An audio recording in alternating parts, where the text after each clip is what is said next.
Alright, Excalibur 324 popped in Caiaphas Kane, the Emperor's silliest clown fighting his funniest battles. This is PancreasNoWork's video on Caiaphas Kane, and as a fan of Caiaphas Kane, I've got to say I can't wait to dive into it.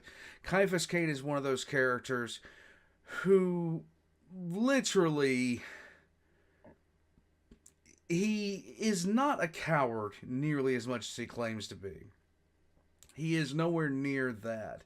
He's actually one of the bravest men in the Imperium, and the Emperor thinks he's a pretty swell guy. Caiaphas Kane is one of those characters that is very self-depreciating, but at the same time he has an ego that is staggering. It's a conflict of just two polar opposite character traits colliding in the same person. Let's get into it. Caiaphas Kane.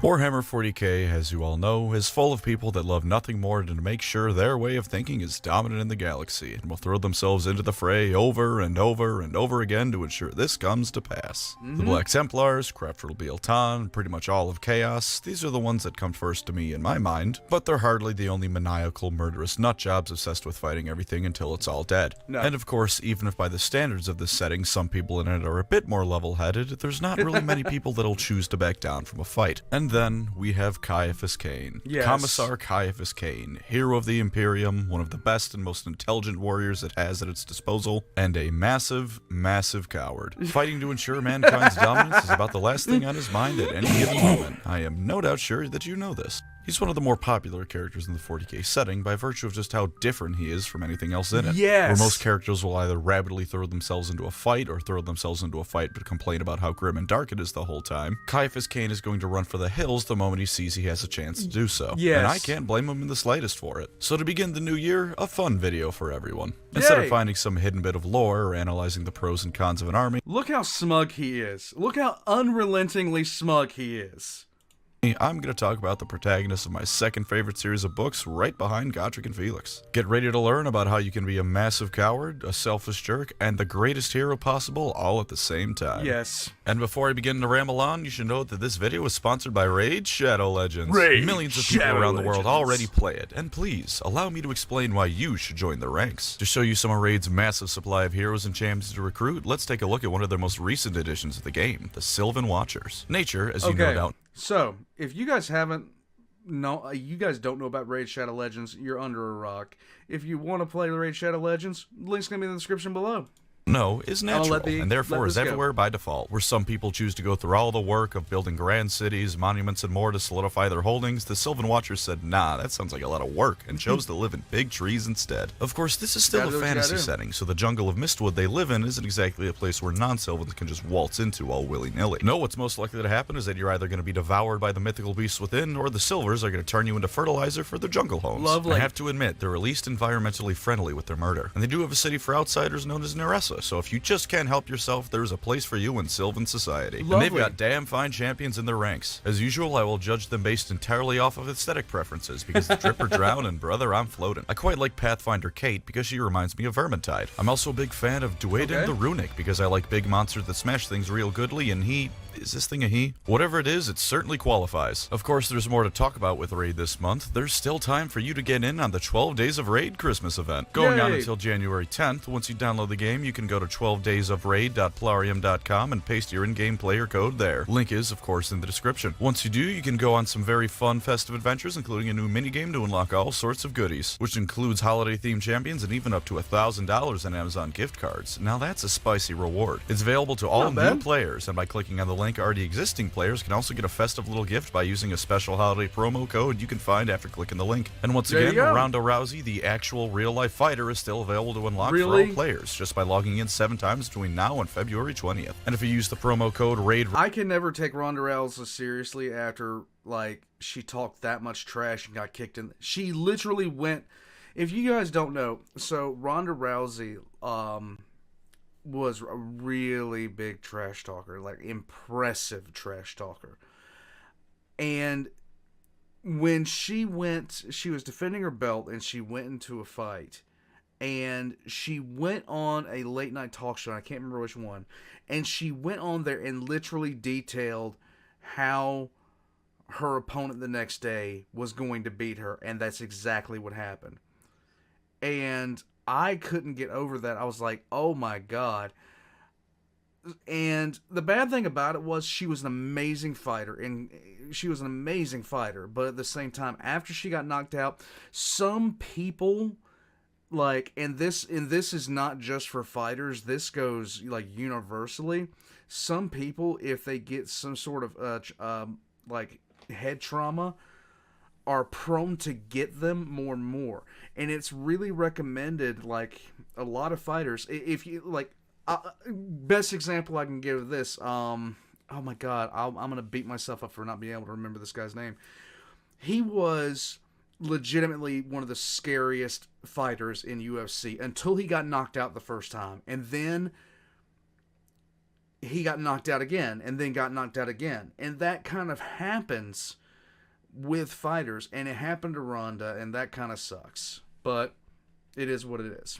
Ronda, you get a 3-day 100% XP boost, 500k silver, and 5 full energy refills to make sure she can beat the ever-loving shit out of whatever you throw her at. Do it. If you still aren't convinced, I've got one more offer for you. After using my network of crack spies and operatives, I've secured a deal for you all. Using my link in the description or the QR code on screen right now, staring you down like the Eye of Sauron, you can get $35 worth of goodies. The Epic Chanting Jotun, 100k silver, 50 gems, and 2 epic skill tomes to boost you even higher in raid. All of this will be waiting for you in the inbox. That's the treasure chest with the finger pointing to it on screen. Rewards are available for 30 days and for new players only, so download Raid now, use my link in the description to get some goodies, and I'll see you there. There you go. Now then, time for the funny man with the funny hat to be a funny guy. Yep. To be clear, this entire video is going to be littered with spoilers. So if you would rather not have them randomly revealed to you throughout it, then perhaps this isn't the video for you. I will for the most part try to keep them to a minimum, but this video was mostly just to talk about the fun times Kane had, and it's hard to do that without spoiling something. Yes. So if you want to be kept in the dark, maybe it's best you click away now. We all clear on that? Everyone good to go?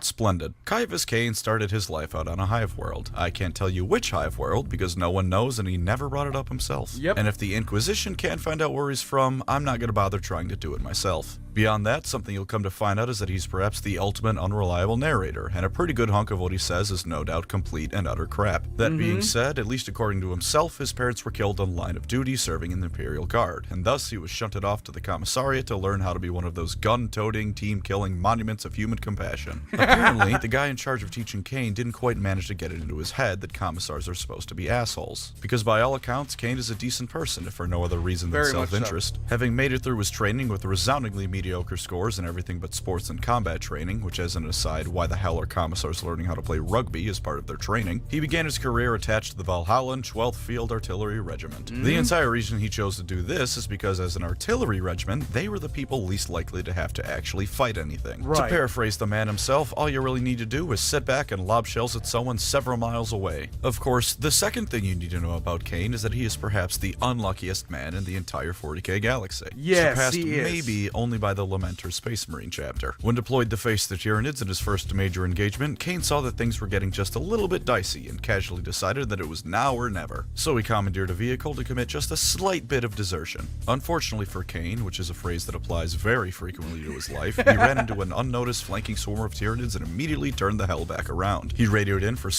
anyone, to start firing artillery guns behind him, and when he got back to base, it was believed that instead of running for his life, he had heroically gone on a scouting mission and baited a Tyranid force into chasing him right into a killing zone. He even said, legitimately, his reputation will cause so much shit to be done in his direction. It's just insane. saved the life of Jurgen, who was soon to be his commissarial aide / paperwork bitch for the rest of his career. Not wanting to admit that he just tried to run for his life, since that probably would have gotten him shot, Kane humbly accepted the praise that was being heaped upon him. What stands out most to me is that the guy in charge of the regiment, Colonel Mostru, if I'm remembering that correctly, never fully believed Kane. Indeed, for the rest of his life, he was the only one who ever had any doubts about Kane's heroic reputation. Aside from Amberly Vale, but she read his memoirs, so that's kind of cheating. From there, Kane would go on to form a bond with a few people in the regiment, including an artillery gunner who was one of the only people to ever call him by his first name, or rather, he just kept calling him Kai. This pissed Kane off, but either the guy was completely oblivious to it, or he just found it funny to annoy Kane. From there, he would soon find out that while going along with him being a hero meant he wouldn't be killed for dereliction of duty, his reputation meant that he was expected to be a lot more of a front-line combatant than he had ever wanted to be. Feeling pressured to keep accepting these tasks for fear of being found out and executed, executed, his reputation kept growing and growing and growing, which meant that he was given even more dangerous tasks and responsibilities over time, which meant his reputation would grow more and more. He remarks on this several times, so to the series' credit, it never really gets annoying or too self-pitying. Plus, it's just really funny watching him dig himself further in the hole he created for himself. Eventually, he would find himself given a job to the Commissariat Command. Now, you might think he'd be ecstatic about this, and at first he was, but his reputation meant that whenever a commissar was needed for a dangerous job, the first person people thought to ask was good old Caiaphas Kane. Yes. This list of crap he was put through includes, but is not limited to, several campaigns against the Craftworld Eldar, cleansing a space Hulk that some Astartes and tech priests had a massive cyber boner over, and a trip that led to him being the only survivor after a tomb world started reawakening during an expedition to it. Of note is that this little adventure of his is the one that left him most scarred out of anything he ever did. And for reference, he has at least on one occasion been kidnapped by Eldar who were likely of the dark variety. He even lost 2 of his fingers. I mentioned this little story partly because it shows how badass he is, that he got lost inside a tomb complex that was able to escape, and partly because it shows that chaos isn't the scariest thing in the galaxy by a wide margin.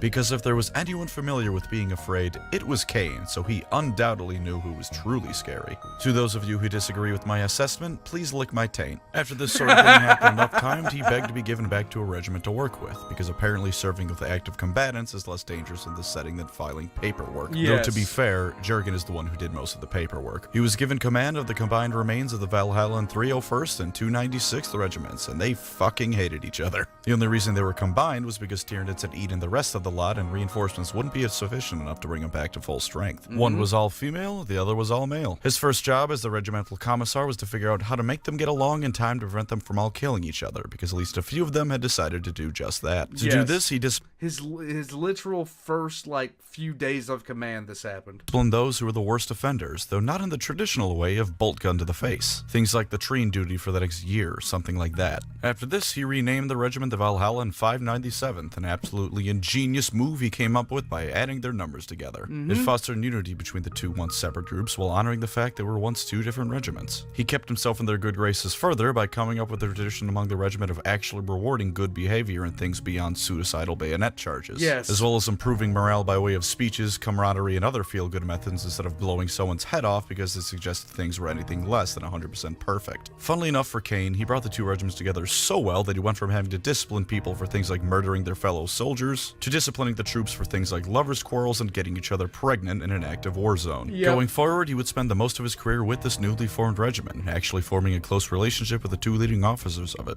I cannot understate the importance of this, because commissars are almost always considered to be the biggest asshole in the army by the rest of it. The only other one I can think of off the top of my head who wasn't disliked if not outright hated by his troops was Gaunt, and to say his circumstances and Yark were exceptional would be underselling it. Yes. Instead, Kane was undoubtedly the single most loved and appreciated member of the regiment. Soldiers would never flinch in fear when he walked by and would even salute him. This isn't actually required of them, as commissars actually lie outside the chain of command of the guard, but they valued Kane so much they happily considered him their superior. The officers in charge of the Valhalla and 597th, Regina Castine and Rupert Brocklaw, would even regularly heed his advice, so high was their opinion of him. Again, this is not something they are in any way required to do, as a commissar's only official duties boil down to making sure there's no heresy going on and making sure the troops are fighting to the best of their ability, usually by shooting anyone who looks even remotely afraid. Instead, Kane treated all the soldiers fairly as people, not giving them all the same punishment of bolt gun to the brain for whatever they did. He never outright disregarded the advice of fellow soldiers, even if internally he was calling them idiots the entire time, instead reasoning with them and at least giving the appearance of valuing their input. He would internally cuss people out all the time, but he kept it to himself, which is the main thing to do when keeping appearances up. As a related aside, there was one lieutenant in his regiment with the Valhallans that he absolutely hated, but this lieutenant thought that he was an absolute god among men, but he detested her. I recommend this strategy highly, both when dealing with your parents and your significant other. To avoid too many spoilers, I won't be summarizing the plot of the books beyond what I've given, aside from telling you some cool stories at the end of the video. Instead, let's talk about Cain himself. If you were wondering if Cain treated everyone well because he was just that good of a guy, the actual truth of the matter is rather more complicated. As far as most people saw, this was exactly the case. He genuinely cared for those under his purview in a way that few officers in the guard did, let alone other commissars. He would throw himself into the fray alongside his soldiers without hesitation, location and would never be seen far from the action once a fight started. In fact, one general of the Imperial Guard was serving in the Valhalla in 597th at the same time Cain was attached to it as a lower-ranking officer. And even when she rose to become a general in the Imperial Guard because of how brilliant a commander she was, the first question she would always ask herself in a difficult situation was, what would Commissar Cain do? As you might expect, this view of him is inaccurate. In that case, what Commissar Cain would usually do is run like hell. The books are written as if they were his memoirs, edited by Inquisitor Amberly Vale. And reading them and taking them at face value, you would call Cain a complete coward. Someone who by all rights should have been shot the moment he put on his commissarial cap. He would only ever enter combat because not dealing with the problem would only make it worse later on. When given the choice to set out a fight and doing so wouldn't eventually lead to his death by inaction, he would take that choice every time. We just rarely see those moments in books because no one wants to read 200 pages of Cain sipping on Tana tea and reading casualty reports while Jurgen watches porn in the corner. No, I'm not making that up, he actually does that. If Cain thought shoving you into the path of a raging carnifex would save his life and no one would find out about it later, he'd do it in a heartbeat. Yes, he would. Or would he? Funny thing about that unreliable narrator business is that when he says he was just acting to save his own skin, it's amazing how many times, and see, this is the case. If it was Cain and somebody else's life, he would sacrifice it. But if he had a chance to save them, he would. If he didn't have a chance, he wouldn't. If there was absolutely no chance, he wouldn't. But if he had the chance, he would. There's decent odds that he's full of shit. While his initial attempted desertion was certainly motivated by nothing more than a desire to not be eaten alive, everything after that is a lot more debatable. If you take his word for it, he's never done anything not motivated by selfishness. And yet as you read the books, you will find that there are many times where it seems like he acted more because of altruism and heroism. That while his public image of being a witty, selfless hero is at least partially built up intentionally by himself, it's also partially true to who he actually is. Imposter syndrome, aside from being something I can no longer hear without associating it with Among Us, is something that's damn near synonymous with Cain. It's a good time to note that his memoirs are written many decades after the events actually happened. Both due to who he is and because of the fact that his reputation was ultimately founded on bullshit, it's pretty likely that a good portion of the time Cain says he acted on selfishness is really just him not giving himself enough credit. Amberly Vale, his Inquisitor friend with many benefits, even says as much herself in the annotation she writes in his memoirs. For instance, many times in the series, Cain will be fighting alongside the Guard or the Planetary Defense Force, and will comment on how they seem to be fighting especially hard compared to what he would expect, or how their morale was a lot higher than you'd think it'd be in a particular situation. As Amberly is quick to point out, it seems to go right over his head that they're fighting hard because he's leading them, that they're only sticking in as much as they are because they're under the command of the legendary Caiaphas Kane and they don't want to be found wanting. This also applies to his skill as a combatant. Cain doesn't think his fighting skills are too much to brag about. Which they fucking are.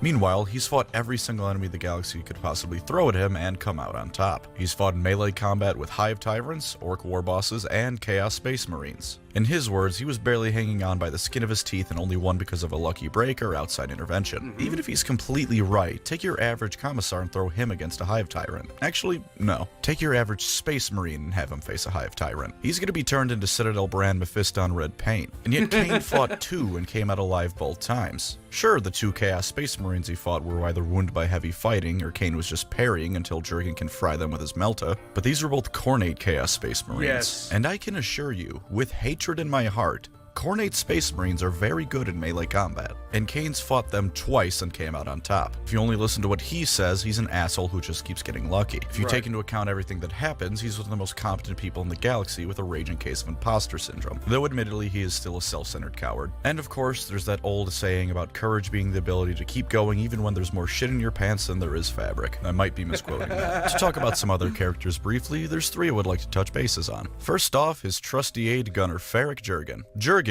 is a total badass. He's the single best man you can possibly have watching your back. He's good in a fist fight, and he's a peerless marksman. One time, in a short story all about himself, a group of traitors tried to have him killed to avoid being caught. Jurgen tricked them by arriving to where he came from a different method to how he got there, beat the shit out of several people, and then said that the only reason he ever found out there was treachery was because the quartermaster had accurate inventory reports, and no one ever has that unless they're trying to hide something. Jurgen's a very fun character to watch do his thing. He's also a psychic blank. They found this out when Amberly Vale's Yes. pet psyker had a seizure when he walked near her. This has helped Kane survive encounters with everything from Tyranids to greater demons of Slaanesh. Said greater demon, or I guess demon princess is a better word for it, was also incredibly thirsty for Kane's chainsword, probably both literally and metaphorically. Yes. Jurgen also smells incredibly bad. Whether this is Yes. how his repulsiveness due to being a blank manifests, or he just smells like shit, is never clarified, but you don't want to be in an enclosed room with the guy. This is a minor plot point too, because Kane uses him as a human shield to keep people from bothering him. They need to get through the smelly wall that is Jurgen to speak to Kane, and that requires a level of fortitude most people simply do not have. For some final notes on the guy, he takes orders almost as literally as an Ogren. He assumes that because Kane is telling him to do something, there is a grand reason to be doing so, and he does whatever he's told to do without fault.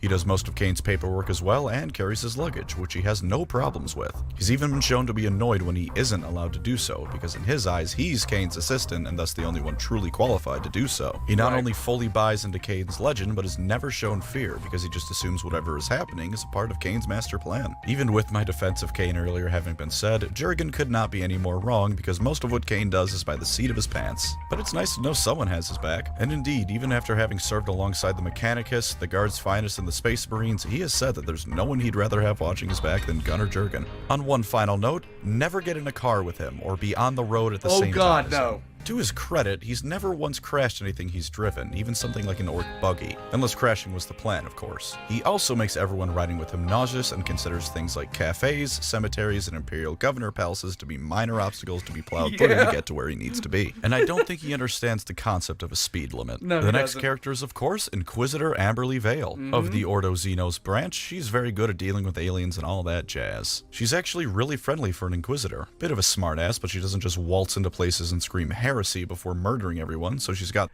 And in the book, she gets really snippy when Caiaphas starts talking about other women sometimes, and it's actually kind of funny.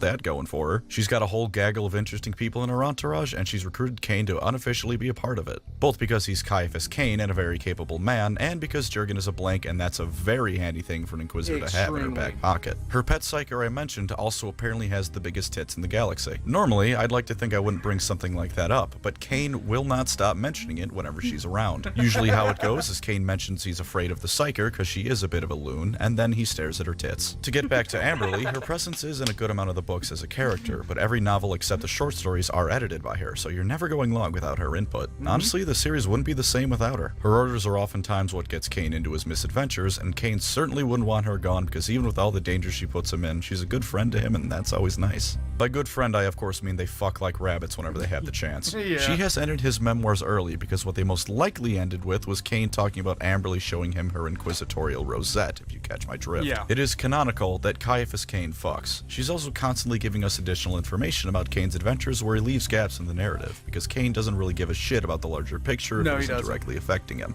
Oh, and she's still an Inquisitor. If you piss her off, you are going to be unpersoned. But as far as Inquisitors go, she's about the best person you can hope to be in that profession. She doesn't just kill you because you're annoying, she'll kill you because you're hampering inquisitorial duties. I never said she was a good person, just good by the standards of people who blow up planets as part of their day job. Lastly, Janet Sulla. There are Oh, undoubtedly God. other characters who I could talk about more instead of her, but Janet Sulla is the officer I was talking about earlier that absolutely adored Kane and worshipped the ground that he walked on, but he hated her like nobody's business. to be honest with you, I like her the most out of all the side characters. She's steadfast, a brilliant tactician, and all around an effective commander in the Guard. She can make the most out of what she has to work with, leads from the front, and is the exact kind of person the Guard wants in charge of its forces. As you might expect, Kane can't stand her. As far as he's concerned, she's an overconfident idiot whose balls are bigger than her brain. And every time he has to interact with her, he's afraid of what crap she's gonna pull him into next. Even the overall commanders of the Valhalla in 597 think she's a bit crazy. And yet repeatedly in Amberly's additions to Kane's writings, we see her giving her own memoirs of events of the story. And every single time, you get to see them addressed to her as General Janet Sulla, because Janet Sulla kicks more ass than any of us ever will. Kane, Yes. in his more than understandable cowardice, doesn't really appreciate that her headstrong behavior is sometimes the perfect choice for the job. And after Kane retires, she apparently rose through the ranks to become a general who won many, many campaigns. Just like I said earlier, it was Kane who Sulla would attempt to emulate in her own campaigns, always asking herself what he would do in a situation situation if it looked grim or confusing. I adore every bit of the novel she's in. And as a final note, she probably had a bit of a crush on Kane, because you can only read so many paragraphs of her saying how great he is before you start to wonder if there was something going on there. Amberly even points that out, so I'm not just pulling a Tumblr on this one with two characters who breathed in the same room once. To round us off, there's one story I want to give about Kane that I really like, just so you know how badass these books can be. It's from the latest full novel, Choose Your Enemies, so here more than anywhere else, there be spoilers ahead. Kane was helping the 597th hold off an Eldar invasion of a world that was once a maiden world, and they kinda wanted it back. During this time, he finds a Slaaneshi cult entirely by accident, but gets saved not only by Amberly, who also ended up there by accident after she got lost in the webway, but a bunch of Eldar Farseers and Warlocks as well, who had been hunting the cult. Kane later on shifts from focusing on the Eldar to searching for the cult's main base to eliminate them, entirely because Amberly wasn't going to look a gift horse in the mouth and made him help her. Valuing both his sex life as well as his life, Kane agrees. At the climax of that book, I chose that word very specifically, Kane finds out that the cult was summoning a demon of Slaanesh at the spaceborne palace of the Imperial Governor of the planet. The demon princess summoned, as it turns out, was the same one who wanted his nuts. He'd fought her once before since she became a demon, so by this point Kane fought her more times than the number of campaigns the average guardsman can expect to make it through. This time, though, she starts chowing down on Eldar soulstone, so even Jurgen's presence and that of another Inquisitor with an anti-demon staff aren't enough. So Amberly makes a few phone calls, and the battle between the Eldar fleet and the defensive space station stops. Soon enough, an Eldar ship blasts a hole in the wall so its forces can arrive to help fight the demon. Kane initially panics about this, but calms himself solely to look cool in front of Amberly, which is just the cutest thing, isn't it? As for the Eldar, well, have you ever played Titanfall and dropped your Titan on an enemy's and crushed it? 1, that's the most boner-inducing thing that's ever happened to me in a game. 2, the Eldar must have done so too, because aside from some jet bikes taking pot shots, all they sent was a single being to fight the demon. And then, as Kane watches what he thought was a jet bike pilot get larger and larger in his field of view, an avatar of Kane lands on top of the demon princess like an ODST. There's nothing you can do to convince me that Welcome to the Jungle wasn't playing in the background of this fight. And for once, oh sweet Assyrian, for once in all of Games Workshop's recent writings, did an avatar of Kane finally get a win, and he sent the demon right back to hell. I know, like, the avatar of Kane is 40K's Worf from Star Trek. Because anytime somebody needed to look strong, they beat the crap out of Worf. Anytime somebody needs to look strong, they beat the crap out of an avatar of Kane. It was legitimately, when the avatar of Kane didn't get instantly own-zoned, I was so stunned, I didn't know what to do about it. With some help, I admit, but I will take what I can get from Kane with a K by this point. Also, Kane and Kane. Haha. Funny, isn't it? And thus ends my telling of Caiaphas Kane, hero of the Imperium. Of course, I ended the story with Eldar simping. It's the first video of the year. I gotta start the year off right. But I do hope you'll read these books properly, not just listen to this video. There's a lot more stuff he gets up to, after all. There's a small portion of the Guard that worships Kane as a prophet of the Emperor. That book in particular, The Traitor's Hand, if I recall correctly, was probably my favorite of the Kane books. Unrelated, but my apologies if my voice is sounding even more dead. And that would be a Tanith Regiment. Than usual, kinda lost it during New Year's Eve. But I didn't wake up with a hangover, so I call it a win. Seriously though, please read these books. There's such a breath of fresh air from the usual 40K lore affair, that being everything sucks, things are bad, I know how to do nothing but complain. Thank you of course to my channel members. You are the Jurgen to my Kane, keeping me going on all of my misadventures to I would very much like to tongue punch Janet Sola's fart box. Hello, any family members and friends who are watching this video. This is what you get for being inquisitive about what I do. You get to hear me say shit like that. Happy New Year. Okay, so Caiaphas Kane is, if I were to recommend a single novel series, to anybody that's just deciding to get into 40K, I would definitely recommend the Caiaphas Kane series.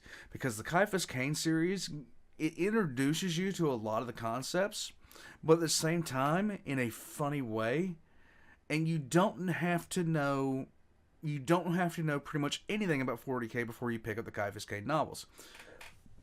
With other ones, you really kind of do, or you have to be really quick on the uptake to pick it up.